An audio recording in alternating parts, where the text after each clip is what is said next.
নমস্কার, মেঘমল্লারে সবাইকে স্বাগত। আজ আমরা দশম শ্রেণীর নতুন একটি বিষয় অভিষেক কবিতাটি নিয়ে আলোচনা করব। সপ্তম শ্রেণীতে আমরা একটি বিখ্যাত কবিতা পড়ে এসেছিলাম, বঙ্গভূমির প্রতি।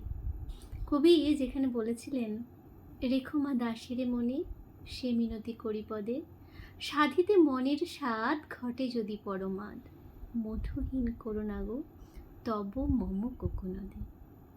সত্যি মধুসূদনকে বাদ দিয়ে আমাদের হৃদয় যেন পূর্ণ হয় না। তাই তো আজ নবজাগরণের পুরোধা মাইকেল মধুসূদন দত্তের মেঘনাদ বধ কাব্যের অভিষেক, এই স্বর্গটির একটি বিশেষ কবিতা অভিষেক নিয়ে আজকে আমরা আলোচনা করব।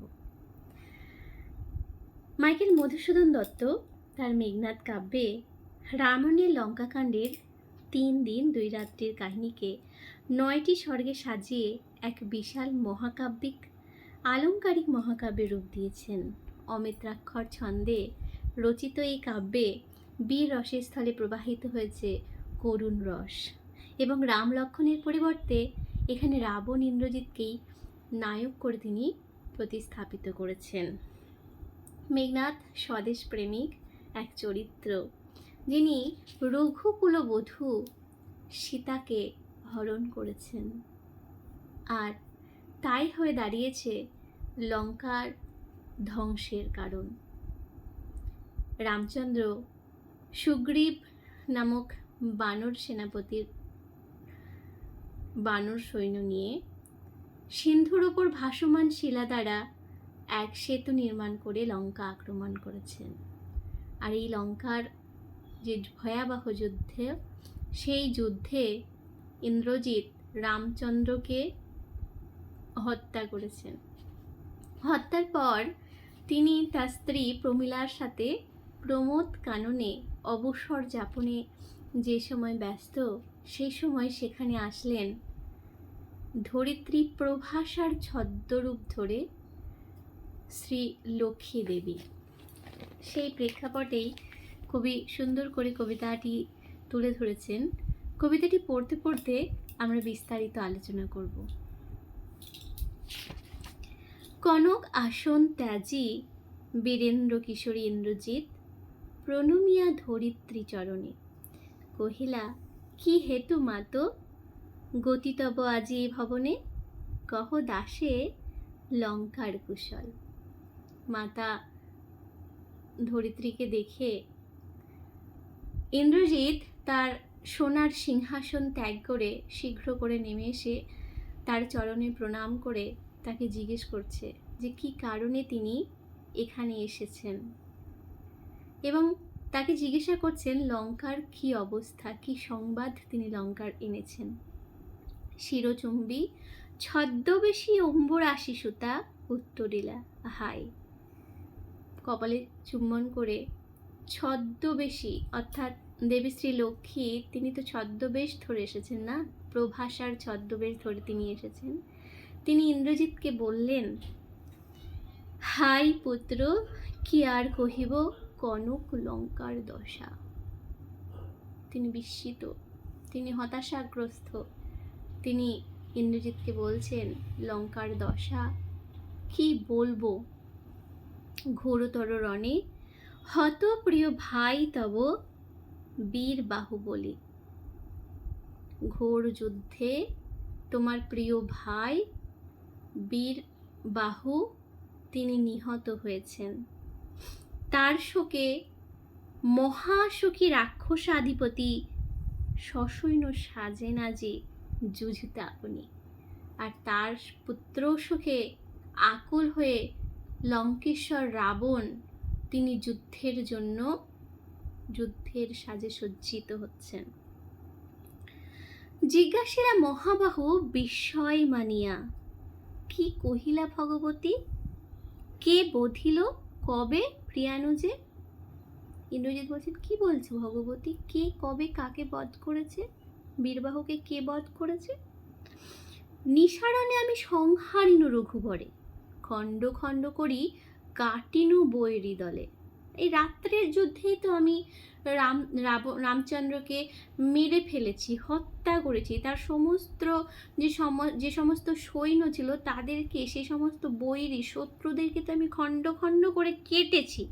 তবে এই বারুতা, এই অদ্ভুত বারুতা তুমি কোথায় পাইলে জননী? তাহলে এই অসম্ভব সংবাদ, এই অদ্ভুত সংবাদ তুমি কোথা থেকে সংগ্রহ করে নিয়ে এসেছো জননী? শীঘ্র কহ দাসে, তাড়াতাড়ি আমাকে বলো সেই সংবাদ। রত্নাকর রত্নোত্তমা ইন্দিরা সুন্দরী উত্তরিলা হাই মায়াবী মানব সীতাপতি তবস্বরে মরিয়া বাঁচিল। রত্নাকর অর্থাৎ সমুদ্র, রত্নোত্তমা অর্থাৎ রত্নের মধ্যে উত্তম যে রত্ন, ইন্দিরা শ্রীলক্ষ্মী দেবী। তোমরা জানো সমুদ্র মন্থনের সময় যে অমৃত উঠেছিল, যা পান করে দেবতারা অমর হয়েছিল, সেই অমৃত উত্তোলনের আগে কিন্তু অনেক কিছু উঠেছিল। কালকুট বিষ উঠেছিল, তাই না? সর্প উঠেছিল, আর উঠছিলেন দেবী শ্রীলক্ষ্মী। তাই তাকে রত্নকর রত্নোত্তমা ইন্দিরা সুন্দরী বলা হয়েছে। তিনি বলছেন যে সীতাপতি মায়াবী মানব, তুমি যে তাকে মেরে ফেলেছ, তোমার সর্দারা মৃত্যু বরণ করে সে আবার বেঁচে উঠেছে। রক্ষ রক্ষ কুলমান, যাও তড়া করি, এ কাল সমরে রক্ষ চূড়ামণি, তুমি তাড়াতাড়ি যাও, এই কাল সমরে, এই ধ্বংসাত্মক যুদ্ধে তুমি রাক্ষসকুলের মান রক্ষা করো, তুমি রাক্ষসকুলের চূড়ামণি, তোমাকেই এই কাজ করতে হবে। ছিরিলা কুসুম দাম রসে মহাবলী, ফেলাইলা কনক বলয় দূরে, পদতলে পড়ি শোভিল কুণ্ডল, অশোকের ফুল অশোকের তলে যথা আভাময়। রাগে ক্ষোভে ইন্দ্রজিৎ তার গলার যে ফুলের মালা সেটা ছুঁড়ে ফেলে দিল, হাতের সোনার বালা সেটাও খুলে ফেলল, কানের যে দুল সেটাও খুলে ফেলল, সেটা পায়ের তলে পড়ে রইল। এবং সেটি কেমনভাবে শোভা পাচ্ছে, অশোক ফুল তোমরা নিশ্চয়ই দেখেছ, সেই পঞ্চবটির যে অশোক লাল রঙের ফুল হয়, অসম্ভব সুন্দর দেখতে, সেই ফুলের মতো আভাময় হয়ে তার পায়ের নিচে সেই কনক কুণ্ডল পড়ে রইল। ধিক মোড়ে কহিলা গম্ভীরে কুমার, হা ধিক মোড়ে, নিজেকে ধিক্কার দিচ্ছেন ইন্দ্রজিৎ। আর কি বলছেন? বৈরীদল ব্যারে স্বর্ণলঙ্কা, হেথা আমি বামাদল মাঝে, শত্রু সেনারা লঙ্কাকে ঘিরে ফেলেছে, আর এমন সময় আমি রাক্ষসকুলের শেখর, রাক্ষসকুলের চিরামণি ইন্দ্রজিৎ, সে কিনা এখানে প্রমোদ কাননে উন্মত্ত। এই কি সাজে আমারে? দশাননত্তজ আমি ইন্দ্রজিৎ, আনো রথ তড়া করি, ঘুচাবো এ অপবাদ বোধির উপকূলে। আমি দশানন অর্থাৎ 10 আনন আছে যার, রাবণের পুত্র, আমি রাবণের পুত্র ইন্দ্রজিৎ, আমাকে কি এই রকম সাজে, এই রকম আয়েশ আমোদ প্রমোদ এই রকম অবস্থায় সাজে? তাড়াতাড়ি রথ নিয়ে আসো, আজকে এই মুহূর্তেই আমি শত্রু দলকে বধ করে এই অপবাদ ঘুচাবো। সাজিলা রথীন্দ্রোৎসব বীর আভরণে, হৈমবতী সুতা যথা নাসিকে তারক মহাসুরে। তিনি বীর আভরণে অর্থাৎ যোদ্ধার বেশে সজ্জিত হচ্ছেন। তার বেশ কেমন না, তারকাসুরকে সংহার করার সময় পার্বতী পুত্র কুমার কার্তিকেয় যে রকম বীর সাজে সজ্জিত হয়েছিলেন, সেই রকম সাজে, কিংবা যথা বৃহন্নলারূপী কিরীটি বিরাট পুত্রসহ উদ্ধারিতে গোধন সাজিলা সুর সমী বৃক্ষমূলে, কিংবা মহাভারতের পঞ্চ পাণ্ডবদের পাণ্ডব পঞ্চম পাণ্ডব অর্জুন তথা কিরীটী অজ্ঞাতবাস থাকাকালীন সময়ে বৃহন্নলা রূপে যেভাবে গোধন রক্ষা হেতু সেজেছিলেন, সেই রকম বীর সাজে কিন্তু সেজেছেন। বৃহন্নলা অর্থাৎ বর্তমান সময়ে আমরা যাদেরকে তৃতীয় লিঙ্গের মানুষ বলে থাকি, নয় পুরুষ নয় নারী, সেই সাজেই কিন্তু গোধন রক্ষ হেতু শমীবৃক্ষ মূল তথা বাবলা জাতীয় এক শ্রেণীর গাছের মূলে কিন্তু অর্জুন সেজেছিলেন যে বীর সেনাপতির বেশে, সেই রকম সাজে আজ ইন্দ্রজিৎ সেজেছে। মেঘবর্ণ রথ চক্রে বিজলির ছটা, ধ্বজ ইন্দ্র চাপ রূপী, তুরঙ্গম বেগে আশুগতি। কি হয়েছে না, যে রথে করে ইন্দ্রজিৎ যাচ্ছে সেটা মেঘবর্ণ রথ, আর তার চাকাই রয়েছে বিজলির ছটা। যে ধ্বজ রথের ওপর উড়ছে সেটা ইন্দ্র চাপ রূপী অর্থাৎ রামধনু বরণের, আর তুরঙ্গম অর্থাৎ তরায় গমন করে যে ঘোড়া, সে কিন্তু আশুগতি। রথে চড়ে বীর বর রক্ষ চূড়ামণি বীর দর্পে। এইবার ইন্দ্রজিৎ বীর দর্পে রাক্ষসকুল রক্ষার হেতু রথে আরোহণ করেছেন। হেনকালে প্রমীলা সুন্দরী ধরি পতি করযুগ। ঠিক সেই সময় স্ত্রী প্রমীলা সেই স্থানে উপস্থিত হয়েছেন। উপস্থিত হয়ে পতির তথা স্বামীর হাত দুটি জড়িয়ে ধরে, হায় রে যেমতি হেমলতা আলিঙ্গয়ে তরু কুলেশ্বরে। কেমনভাবে হাত জড়িয়ে ধরেছে, যেরকমভাবে হেমলতা অর্থাৎ যে স্বর্ণলতার কথা আমরা বলি, এক ধরনের আগাছা, যারা যে গাছের ওপর জন্মায় সে গাছকে এমনভাবে আলিঙ্গন করে যে খুব সহজে তাকে ছাড়ানো যায় না, সেই রকমভাবে ইন্দ্রজিতের হাত জড়িয়ে ধরে প্রমীলা সুন্দরী বলছেন, কহিলা কাঁদিয়া ধ্বনি কোথা প্রাণসখে রাখি, এ দাসীরে কহ চলিলা আপনি। এই দাসীকে প্রাণনাথ কোথায় রেখে তুমি চলে যাচ্ছ? কেমনে ধরিব প্রাণ তোমার বিহনে, তোমাকে ছেড়ে আমি কিভাবে বেঁচে থাকব? এ অভাগী হায় নাথ গহন কাননে, ব্রততে বাঁধিলে সাধ করি পদ যদি, তার রঙ্গরসে মন না দিয়া মাতঙ্গ যায় চলি। তবু তারে রাখে পদাশ্রমে জুতো না। গভীর জঙ্গলের মধ্যে যদি লতারা মাতঙ্গ উন্মত্ত হস্তির পা জড়িয়ে ধরে, হাতি তার রঙ্গরসে ছাড়া না দিলেও তাকে পদাশ্রমে রাখে, অর্থাৎ পায়ের দ্বারা পদদলিত করে ছিঁড়ে নিয়ে চলে যায়, অর্থাৎ পায়ের নিচেই রাখে। তাহলে এই অভাগী দাসীকে রেখে তুমি কোথায় চলে যাচ্ছ? তোমায় ছাড়া আমি কি করে প্রাণ ধারণ করব? তবে কেন তুমি গুণনিধি, তুমি তবে কেন এরকম করছো? ত্যাজ কিঙ্কিরীরা আজি, এই কিঙ্কিরীরে ত্যাগ করে তুমি কেন যাচ্ছ? হাসি উত্তরিলা মেঘনাথ। মেঘনাথ কিন্তু হেসে উত্তর দিচ্ছে, ইন্দ্রজিতে জিতে তুমি সতী বেঁধেছ যে দৃঢ় বাঁধে, কে পারে খুলিতে সে বাঁধে। তুমি ইন্দ্রজিৎকে জয় করেছ, সে নিজে তো ইন্দ্রজিৎ, দেবরাজ ইন্দ্রকে জয় করে তার নাম হয়েছে ইন্দ্রজিৎ, আর তাকে জয় করেছেন স্বয়ং প্রমীলা সুন্দরী। যে প্রেম দ্বারা তিনি ইন্দ্রজিৎকে বেঁধেছেন, সেই দৃঢ় বাঁধ কার সাধ্য খুলবে? তরাই আমি আসিব ফিরিয়া কল্যাণী, সমরে নাসি তোমার কল্যাণে রাঘবে। যুদ্ধে রাঘবকে হত্যা করে তোমার অর্জিত পুণ্যের দ্বারা আবার আমি তোমার কাছেই ফিরে আসব। বিদায় এবে দেহ বিধুমুখী, তুমি এবার আমাকে বিদায় দাও। বিধুমুখী, বিধু অর্থাৎ চাঁদ, চাঁদের মুখের যা ন্যায় মুখ যার, সেই তো বিধুমুখী। এখানে প্রমীলাকে ইন্দ্রজিৎ চাঁদ বদনীর সাথে তুলনা করেছেন। উঠিলা পবন পথে রথ, ঘোরতর রবে, হৈম পাখা বিস্তারিয়া যেন উড়িলা মৈনাক শৈল, অম্বর উজালি।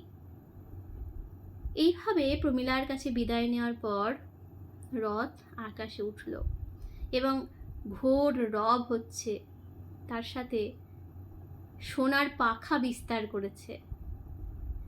ঠিক যেন মনে হচ্ছে মৈনাক শৈল, অর্থাৎ হিমালয় পুত্র মৈনাক, সেই মৈনাক শৈল যেন পাখা বিস্তার করে উঠছে আকাশে, আর তার আলোয় গোটা আকাশ আলোকিত হয়ে উঠেছে। সিঞ্চিনী আকর্ষিরসে টঙ্কারিলা ধনু বীরেন্দ্র। সৃঞ্জিনী অর্থাৎ ধনুকের যে ছিলা, সেই ছিলাকে আকর্ষণ করে ইন্দ্রজিৎ একটা শব্দ করলো। ধনুকের শব্দকে টঙ্কার বলা হয়। এবং পক্ষীন্দ্র যথা নাদে মেঘ মাঝে ভৈরবে, সেই ধনুকের ছিলার আওয়াজ কেমন হলো না, পক্ষীন্দ্র, পক্ষীদের মধ্যে যিনি ইন্দ্র, অর্থাৎ পক্ষীদের মধ্যে যিনি শ্রেষ্ঠ, সেই শ্রেষ্ঠ পক্ষী যখন গর্জন করে মেঘ মাঝে, তার যেমন নিনাদ হয়, সেই রকম শব্দ কিন্তু এই সৃঞ্জিনীর টঙ্কারে হয়েছে। ইন্দ্রজিৎ লঙ্কার উদ্দেশ্যে চলে এসেছে।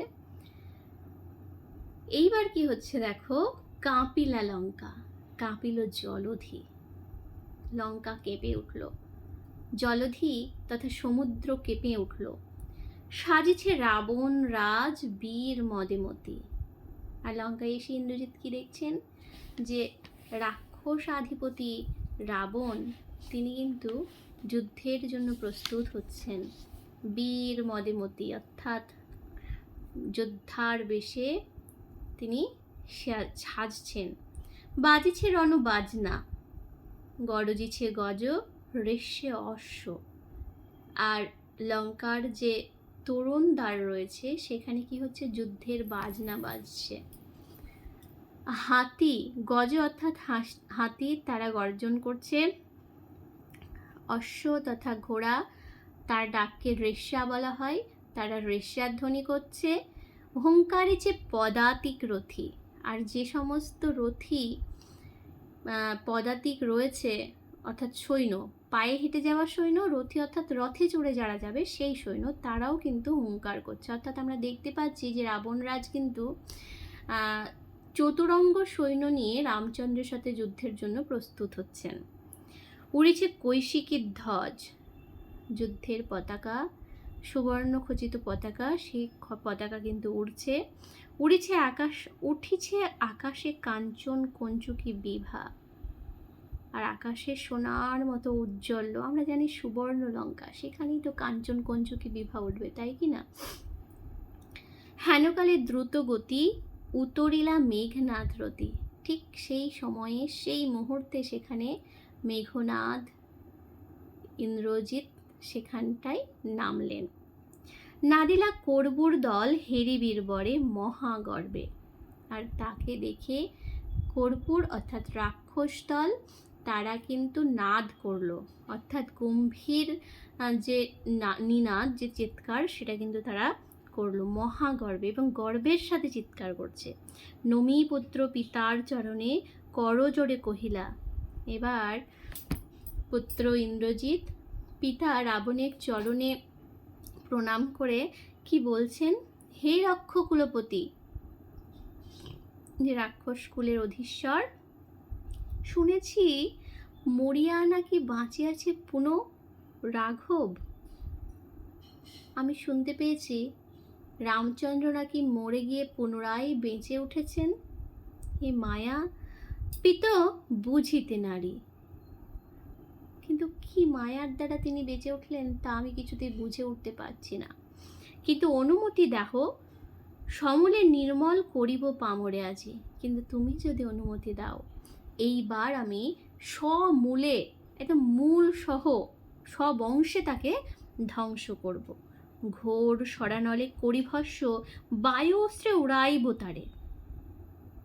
স্বর বর্ষণ করে তাকে আমি ভস্যে পরিণত করব, ছায়ে পরিণত করব, এবং সেই ছাইটুকুও রাখবো না, বায়ু অস্ত্র প্রয়োগ করে সেই ছাইও সেই ছাইও কিন্তু আমি রাখবো না, আমি কিন্তু বায়ু অস্ত্র প্রয়োগ করে সেই ছাইগুলোকেও উড়িয়ে দেব, নতুবা বান্ধিয়া আনি দিব রাজপথে।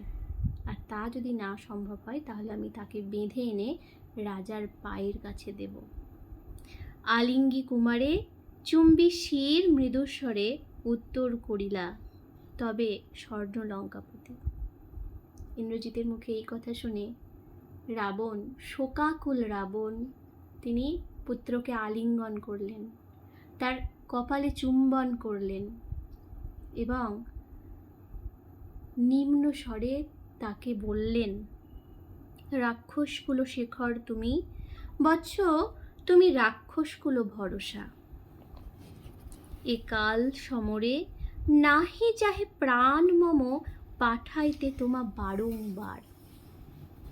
বৎস তুমি রাক্ষসকুলের শেখর, তুমি বর্তমানে রাক্ষসকুলের একমাত্র ভরসা। আর এই কাল যুদ্ধ, ধ্বংসাত্মক যে যুদ্ধ, সেই যুদ্ধে বারবার তোমাকে পাঠাতে আমার প্রাণ চাই না।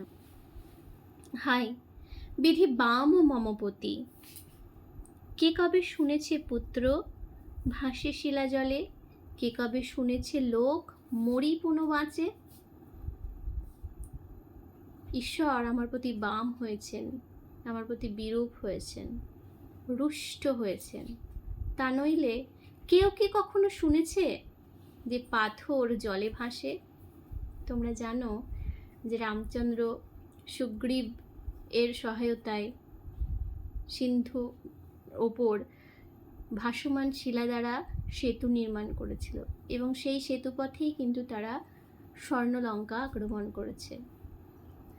তাই বলছেন রাবণ বলছেন যে ঈশ্বর আমার প্রতি নির্দয় হয়েছেন বলেই এই হেন ঘটনা সম্ভব হয়েছে, তা না হলে কি করে মানুষ মরে গিয়ে আবার বেঁচে ওঠে। উত্তরিলা বীর দর্পে অসুরারি রিপু, কি ছাড় সে নর তারে ডরাও আপনি রাজেন্দ্র। এই কথা শুনে ইন্দ্রজিৎ কি বলছেন যে সে মানুষ রামচন্দ্র, সে কি ছাড় যে আপনি তাকে এরকম ভয় পাচ্ছেন? আপনি তো রাজাদের রাজা, থাকিতে দাস যদি যাও রণে তুমি, এ কলঙ্কপিত ঘুষিবে জগতে। আর তোমার পুত্র স্বয়ং ইন্দ্রজিৎ বেঁচে থাকতে তুমি যদি নিজে যুদ্ধে যাও তাহলে এই কলঙ্ক কিন্তু গোটা পৃথিবীতে ঘোষিত হবে। এবং শুধু ঘোষিত হবে তাই নন, হাসিবেন মেঘবাহন, মেঘ বাহন যার ইন্দ্রজিৎ, দেবরাজ ইন্দ্রজিৎ হাসবেন। রুষিবেন দেব অগ্নি, আর অগ্নিদেব রুষ্ট হবেন। উপাস্য দেবতা, ইন্দ্রজিতের উপাস্য দেবতা অগ্নি, তিনি কিন্তু ইন্দ্রজিতের প্রতি রুষ্ট হবেন। দুইবার আমি হারানো রাঘবে, ইতিমধ্যে দুবার আমি রামচন্দ্রকে যুদ্ধে পরাজিত করেছি, আর একবার পিত দেহ আজ্ঞা মোরে, দেখিব এবার বীর বাঁচে কি ঔষধে। এইবার আমি দেখতে চাই যে বীর কোন ঔষধের দ্বারা বেঁচে ওঠে। কহিলা রাক্ষসপতি, কুম্ভকর্ণ বলি ভাই মম, তাই আমি জাগানো অকালে ভয়ে।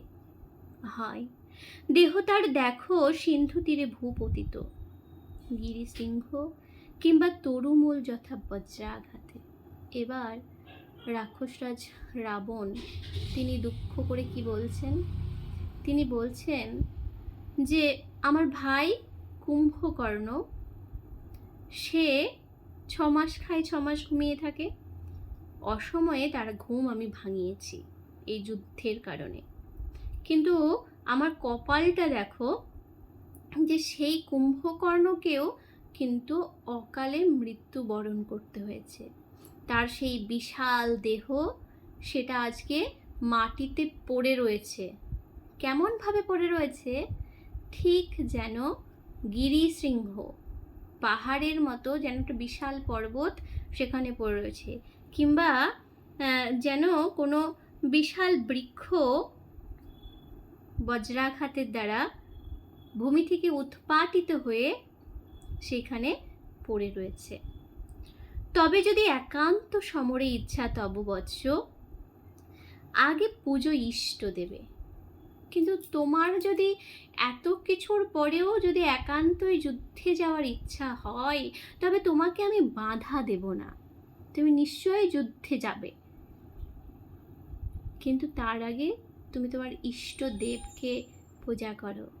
নিকুম্ভিলা যজ্ঞাগারে ইন্দ্রজিতের উপাস্য দেবতা অগ্নিদেব রয়েছেন, সেইখানেই তাকে পূজা করতে বললেন রাবণ।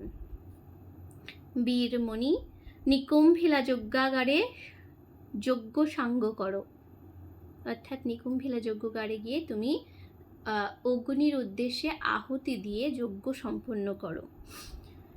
সেনাপতি পদে আমি বরিনু তোমারে, তোমাকে আমি সেনাপতির পদে বরণ করিলাম।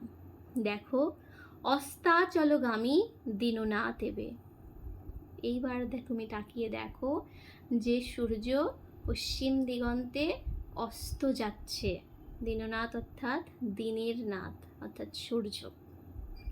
প্রভাতে যুঝিও বৎস রাঘবের সাথে, তুমি প্রভাতকালে রাবণের সাথে যুদ্ধে যেও।